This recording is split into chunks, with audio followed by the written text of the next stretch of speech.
Hello children, welcome to असा education. आज हम करेंगे सीबीएसई की 8वीं क्लास की हिंदी की बुक दूरबा का 13वां चैप्टर अन्याय के खिलाफ। इसके हम करेंगे प्रश्नोत्तर। तो आइए देखते हैं कि आपका पहला प्रश्न क्या है।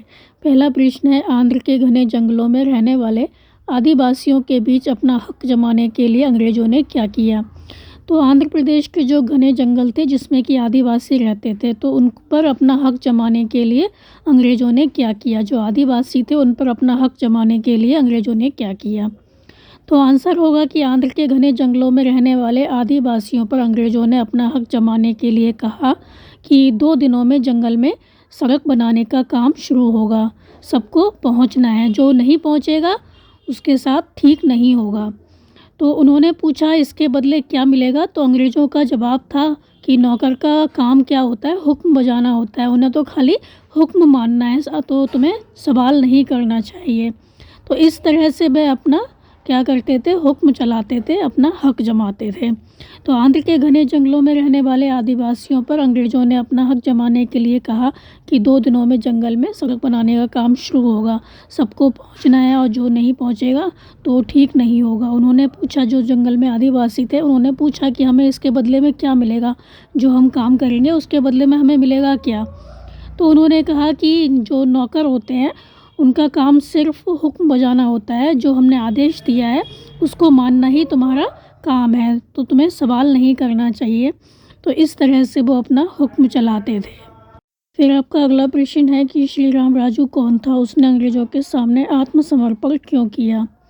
तो आंसर होगा कि श्री राम राजू हाई स्कूल पास 18 वर्ष में साधु बन गए थे। तो 18 साल की उम्र में ही ये साधु बन गए थे और वह उन जंगलों में रहने आए और आदिवासियों से घुल मिल गए।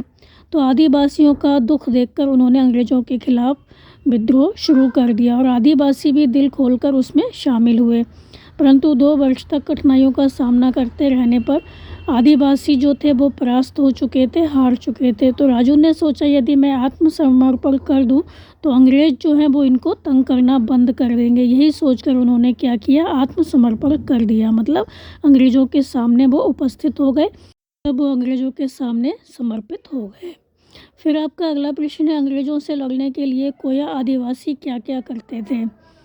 तो अंग्रेज़ों से लड़ने के लिए जो कोया आदिवासी थे वो संकरी जो पगडंडियाँ थी उनके आसपास जंगलों में छिपे रहते थे और उन पगडंडियों से जब अंग्रेज़ी सेना गुजरती थी तो वे उनमें से भारतीय सेना के लोगों को जाने देते थे और जैसे ही अंग्रेज़ी सार्जेंट या कैप्टन आ जाता था तो उसे वो मार देते थे। तो जो इंडियन थे, जो भारत के लोग थे, उनको तो वो जाने देते थे, लेकिन अंग्रेज़ी जब सेना वहाँ से गुजरती थी तो कैप्टन होता था या सार्जेंट होता था, उसको वो मार देते थे।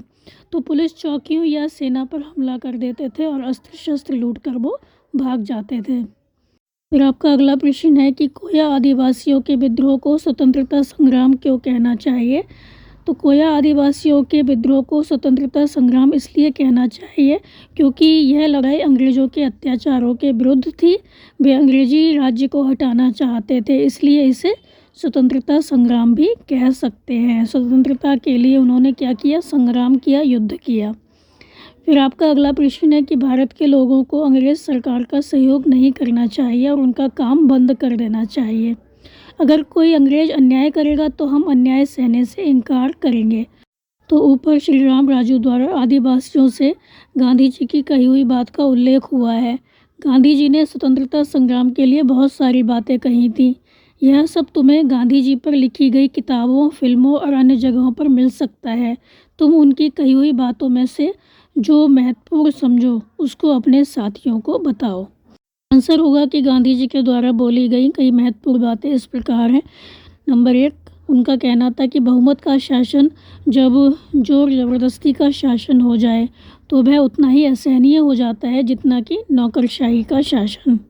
और उनका कहना था कि मुट्ठी भर संकल्पवान लोग जिनकी अपने लक्ष्य में दृढ़ आस्था है इतिहास की धारा को बदल सकते हैं। ये कोई मायने नहीं रखता कि बहुत सारे लोग हों, तो अगर मुट्ठी भर लोग भी हैं, अगर संकल्प ले लेते हैं तो इतिहास की धारा को बदल सकते हैं। फिर इनका ये कहना था कि वह राजनीति निष्प्राण कि जिसमें धर्म नहीं और धर्महीन शासन से जन कल्याण नहीं। फिर आपका अगला प्रश्न है कि तुमने इस पाठ में भारत की आज़ादी के लिए संघर्ष करने वाले दो व्यक्तियों के नामों को जाना। एक थे गांधी जी और दूसरे थे श्री राम राजू। तो पता करो कि भारत की आज़ादी के लिए संघर्ष करने वालों में तुम्हारे प्रदेश से कौन कौन व्यक्ति थे। उनमें से किसी एक के बारे में कक्षा में चर्चा करो। आंसर होगा पंडित जवाहरलाल नेहरू, महारानी लक्ष्मीबाई, शहीद भगत सिंह, चंद्रशेखर आज़ाद और बहादुर शाह जफ़र और आसफ़ अली। ये सारे देशभक्त थे जिन्होंने भारत की आज़ादी के लिए महत्वपूर्ण भूमिका निभाई। फिर आपका अगला प्रश्न है, 2 दिन में जंगल में सड़क बनाने का काम शुरू होगा। तुम सब लोगों को इस काम पर पहुंचना है, अगर नहीं पहुंचे तो ठीक नहीं होगा। फिर एक काम करेंगे तो बदले में क्या मिलेगा। तो ऊपर के कथनों में पहला कथन जो है वो तहसीलदार बेस्टियन का है, जो तहसीलदार बेस्टियन थे उनका है, और जो आदिवासियों के गाँव में जाकर चिल्ला कर बोला था। और जो दूसरा कथन है वो आदिवासियों में से किसी एक का है जो तहसीलदार से पूछना चाहता है। अब तुम सोचकर बताओ कि तुम्हारे विचार से बेस्टियन का कथन ठीक होगा या आदिवासियों में से किसी के द्वारा कहा गया वह कथन कैसा है। तुम्हारे विचार से क्या ठीक होगा। तो आदिवासी ने जो कहा कि हम काम करेंगे तो हमें क्या मिलेगा, ये कथन ठीक है, या जो बेस्टियन था उसने कहा था कि तुमको 2 दिन में जंगल में सड़क बनाने का काम शुरू करना है। तो आंसर होगा कि आपको जो भी कथन सही लगता है वो आप यहाँ पर लिख सकते हैं। तो हमारा जो आंसर है वो है पहला वाला कि नहीं, हमारे विचार से जो पहला कथन है वेस्टिन का वो ठीक नहीं है। वो तो ज़बरदस्ती करने जैसा होगा कि वो जो आदिवासी हैं उनसे ज़बरदस्ती काम करवा रहा है। और जो दूसरा कथन है वो हमें सही लगता है, क्योंकि काम के बदले मेहनताना मिलना आवश्यक होता है। अगर हम काम करते हैं, मेहनत करते हैं, तो हम चाहते हैं हमें उसके बदले कुछ ना कुछ मिले। वरना अगर कोई इंसान मेहनत करता रहे और उसको कुछ ना मिले तो उसके पास तो खाने के लिए भी कुछ नहीं होगा। तो मेहनत के बदले हमें कुछ ना कुछ मिलना चाहिए। तो दूसरा जो कथन है वो हमें सही लगता है। फिर आपका अगला प्रश्न है, सड़क बनाने में किन किन सामानों की आवश्यकता होती है, पता करके लिखो। तो सड़क बनाने के लिए क्या क्या सामान चाहिए होता है। तो रोड़ी चाहिए होती है, चूना चाहिए होता है, सीमेंट चाहिए होता है, फावड़ा है, कुदाल है, परात है, रोड रोलर है, रेता है, इन सब चीज़ों की आवश्यकता होती है। फिर आपका अगला प्रश्न है, इसी में कि इन प्रदेशों में कौन कौन से आदिवासी रहते हैं, पता करके लिखो। तो झारखंड में कौन से आदिवासी रहते हैं, छत्तीसगढ़ में कौन से रहते हैं, उड़ीसा में, मिज़ोरम में, अंडमान निकोबार द्वीप समूह में, इन सब में कौन कौन से आदिवासी रहते हैं। तो झारखंड में रहते हैं मुंडा और संथाल हो, और छत्तीसगढ़ में रहती हैं मुरिया, हालवा, भतरा, उड़ीसा में रहते हैं कुटिया, कौंध, चुंगा, और मिज़ोरम में रहते हैं रियांग, मीजो, और अंडमान निकोबार द्वीप समूह में रहते हैं ओंज निकोबारी और जरावा। फिर आपका अगला प्रश्न है, राजू हाई स्कूल तक पढ़ाई करने के बाद जंगलों में रहने क्यों आया होगा। आंसर होगा उसका मन संसार में फैले भ्रष्टाचार से दुखी हो गया होगा, इसलिए वह साधु बन गया होगा, वह समाज से दूर हो गया होगा। साथ ही अंग्रेज़ों के प्रति उसके मन में विद्रोह था, इसीलिए वो जंगल में आ गया। भाग्य से उसे वहाँ साथी मिल गए। फिर आपका अगला प्रश्न है इसमें कि राजू के शहीद होने का आदिवासियों के आंदोलन पर क्या असर हुआ होगा। तो राजू के शहीद होने पर आदिवासियों का आंदोलन टूट गया।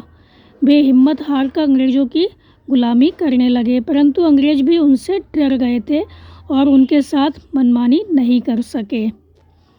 फिर आपका अगला प्रश्न है, लोगों की बंदूकों के कारतूस खत्म हो गए। ऊपर का यह वाक्य इसी पाठ का है जिसमें आदिवासियों के द्वारा बंदूकों व कारतूसों के प्रयोग का भी प्रमाण मिलता है। इस पाठ की खोजबीन करो तो पाओगे कि आदिवासी पुलिस चौकियों या सेना पर हमला कर देते थे और उनके अस्त्र शस्त्र लूटकर भाग जाते थे। अब तुम समझ गए होगे कि आदिवासियों ने बंदूकों व कारतूसों का प्रयोग कैसे किया। कारतूसों ने सन 1857 में स्वतंत्रता की चिंगारी को फैलाने में बहुत महत्वपूर्ण भूमिका निभाई। समूह बनाकर इसके बारे में खोजबीन करो। कक्षा के प्रत्येक समूह में से एक प्रतिनिधि सबको अपनी खोजबीन के बारे में बताएगा। तो इस तरह का जो प्रश्न होता है वो पेपर में नहीं आता। अगर आपकी मैडम करवाती हैं ये प्रश्न तो आप इसको कर लीजिए। हम करेंगे अगला प्रश्न कि नीचे लिखे वाक्यों में मुहावरों का प्रयोग किया गया है। इन्हीं मुहावरों का प्रयोग करते हुए तुम कुछ नए वाक्य बनाओ। तो यहाँ पर दिया गया है, एक सिपाही ने उसका काम तमाम कर दिया। तो आपको भी वाक्य बनाना है काम तमाम का। तो हम लिख सकते हैं कि मेरे घर जब चोर आया तो मैंने एक लाठी में ही उसका काम तमाम कर दिया। मतलब मैंने उसको एक डंडा मारा तो वो वहीं पर ढेर हो गया, उसका काम तमाम हो गया। फिर है आदिवासियों की हिम्मत जवाब देने लगी। तो हम लिखेंगे कि माँ की मृत्यु के बाद वह समाज से लड़ती रही, परंतु फिर उसकी हिम्मत जवाब देने लगी। फिर अंग्रेज़ों ने अपने दांतों तले उंगली दबा ली। तो अंग्रेज़ों ने अपने दांतों तले उंगली दबा ली मतलब आश्चर्यचकित रह गए। तो हम लिखेंगे कि उसने इतना सुंदर गीत गाया कि उसके गीत को सुनकर सबने दांतों तले उंगली दबा ली। फिर है किसी को कानो कान खबर ना हो। तो मोहन ने इतनी सफाई से घर खाली कर दिया कि किसी को कानो कान खबर नहीं हुई। फिर है अंग्रेज़ सरकार के छक्के छूट गए, मतलब अंग्रेज़ सरकार को पसीने आ गए, वो परेशान हो गए। तो इसका हम बनाएंगे कि चोर की इतनी पिटाई हुई कि उसके छक्के छूट गए। फिर अगला है अंग्रेज़ों के होश उड़ गए। तो हम बनाएंगे कि अपना परीक्षा परिणाम देखकर सोहन के होश उड़ गए। फिर अगला है कि भारतीय सैनिकों का बाल बांका ना होने पाए। तो हम बनाएंगे कि देखो ज़रा संभल कर काम करना, ये कांच की चीज़ें हैं, इनका बाल भी बांका ना हो। फिर आपका अगला प्रश्न है कि आदिवासियों के साथ मनमर्जी नहीं की जा सकती, उसके पास कई मन गेहूँ था। ऊपर वाले वाक्य में मन का मतलब है दिल, हृदय। दूसरे वाक्य में मन जो है वो नाप तोल का शब्द है। तो पहला जो वाक्य है आदिवासियों के साथ मनमर्जी नहीं की जा सकती, मतलब उनके साथ कोई भी गलत काम नहीं किया जा सकता। तो अपने दिल से उनके साथ कोई ऐसा काम नहीं किया जा सकता कि वो परेशान हो। और दूसरा जो मन है उसका मतलब हुआ नाप तोल। तो इस तरह मन के दो अर्थ हो गए। ऐसे शब्दों को हम कहते हैं अनेकार्थक शब्द, मतलब अनेक अर्थों वाले शब्द। तो नीचे दिए गए शब्दों को पढ़ो और वाक्य बनाओ। सोना, सो जाना, नींद, और दूसरा होता है स्वर एक धातु होती है। उत्तर एक दिशा होती है, उत्तर का मतलब जवाब भी होता है। हार, हार मतलब पराजय, हार जाना, और हार जो होता है वो माला भी होती है। तो सोना मतलब सो जाना, नींद वो अब गहरी नींद में सोना चाहता है। और दूसरा सोना मतलब हो गया स्वर, जो सोना धातु होती है, तो उसके पास बहुत से स्वर के आभूषण हैं। फिर है उत्तर जो कि एक दिशा, तो हिमालय उत्तर दिशा में है। और जवाब के लिए हम बनाएंगे कि तुम्हारा उत्तर बिल्कुल सही है।